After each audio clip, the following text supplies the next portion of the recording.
Hey guys, I've got another Division video. This time around I'm going to be showing you what is better to run than the sticky bomb. This is my new Tactician tank setup, and as you can already see, seeker mines. I'm going to explain why these are better, why this is an upgrade over the current sticky bomb we have in 1.4.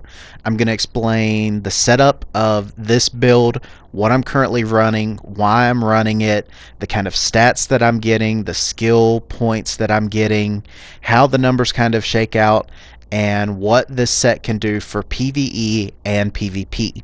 Now, this set can be considered a solo build. This set can be considered a group composition build. It's highly diversified. It can be taken into PvE zone like you're watching me here. I'm clearing NPCs in a landmark by myself. You can do that with this build. Or if needed, you can jump into PvP and fight rogues or go rogue. This set is super survivable. It's got really high toughness. And this set is all around my favorite setup to run in 1.4 so far. I'm enjoying a lot of different setups, but overall this one for group composition, some playing solo, this set's a lot of fun. So disclaimer, this set is a stamina electronics build. This is a skill-based build. This will have low DPS, low firearms. This is based upon using Seeker Mine or other related skills, first aid, and things of that nature to be tanky, survivable, and fun. So there you can see I've cleared NPCs, I've killed rogues. So let's go into this set and explain what's up with it. So this set has 400k toughness. My self-heal hits for 150k. I've roughly got about 150k DPS, which is sufficient to do a lot of the content in the game. Plus Seeker Mine, and I will explain why these are better than the current Sticky Bomb again later. 80k plus agent damage via the Seeker Mine, and I will explain that in detail later. So let me show you some of my gear. Let's go through some things. So I'm running a 3-piece Tactician set. I'm not a huge fan of the 4-piece, so I've decided to stick to the 3-piece. As you can see here, it's got skill haste, skill power. I'm currently running mods with electronics and armor. You can kind of adjust how you want to do this. If pieces have electronics running stamina mods with armor, basically you want to get armor on everything you possibly can. Here on my mask you see I've rolled for some additional skill power. I've got first aid ally heal, as this was a mask prior to 1.4. That's not a huge deal. I'm currently running a 2-piece final measure, which adds to the survivability. Final measure, the exotic damage resistance affects Seeker Mine, this affects grenades, this affects flamethrowers, anything of that nature. You're going to roll armor on everything you possibly can. Your goal is to get well over 5,000 stamina and right around 4,000 electronics. My gloves are actually not that great. I used them just for my sticky bomb build prior to 1.4. I'm looking to upgrade those and adjust those slightly. One thing on my performance mods is I've also not got Seeker Mine damage on them, and that's something else that's going to be very beneficial as I go. So my backpack here is highly important. Because I'm not running the 4-piece Tactician, I had to figure out something else to run in place of it. This adds about 15,000 skill power roughly, just from this backpack alone. While that doesn't seem like a lot, it does help out. It is enough benefit to run this over the 4-piece Tactician. I chose to run this instead of having just a temporary skill buff of a decent amount to have this decent skill buff permanently. My skill power does not fluctuate, it does not change, it stays the same. So your priorities are armor, stamina, then some electronics, and then you're going to work on gear mods, which are electronics or stamina mods with armor, and performance mods related to either first aid, heal, or Seeker Mine damage for this build. Now this build can be adjusted and changed to where you're going to be using another skill, such as a resource station or a turret or things of that nature.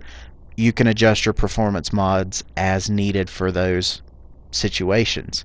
As you can see, I'm actually missing performance mod slot on my knee pad. Some of this gear is pre 1.4. There's just some slight adjustments that I've made getting this set up to date, ready for 1.4 and going into the Dark Zone for some PvP.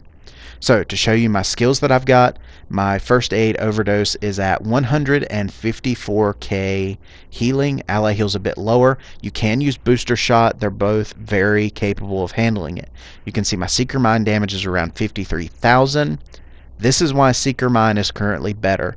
I've tested the BFB Sticky Bomb. 330k Sticky Bomb with all my Sticky Bomb damage extra was only hitting agents for at best around 50k. My cluster mines are 53k per mine. They split into 6 mines, and I was hitting people for 14 to 16k per mine. That totals almost 100k agent damage in a best case scenario. Now, you may argue that, okay, well, not all the mines will hit the same agent. Not everything is always going to work out in this perfect situation. But if only 2 or 3 of your mines hit an agent, you're going to see them bleed. You're going to see them staggered. You're going to see them take that 14 to 16k per mine that hits them. Okay, so next up is my talents. I'm currently still rocking Triage. I'm rocking Critical Save for some damage resistance if I get to low health. Again, ultra survivable build.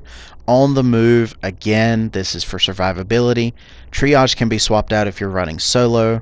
One is None is for some extra DPS, because the 50% chance to not consume a bullet is very nice for just general fighting. Alright, so some things to keep in mind with this build and to point out with you. Again, in 1.4, I do not believe there is a ultimate God mode set that you are never going to die with. But this, again, is a high toughness, high stamina, high survivability build. This set, if you get to low health, I'm running around 170,000 health. My heal is of 150k. That's almost from a 0 health to a full health bar again in one click of a button. And then again, the Seeker Mines, because of the way the damage is scaling, the PvP modifier for the Sticky Bomb, the Seeker Mines are better for PvP. They stagger your opponents, they bleed your opponents, plus they do their damage. These cluster Seeker Mines are just plain out nasty. So you pair this with a good assault rifle or a good LMG. You can use your security link, you can use your tac link, things like that as your special. This build, again, with over 400k toughness, almost 200k health, this is super survivable. Your med pack, your heal are always there to help you out. This set is fun to run in PvP.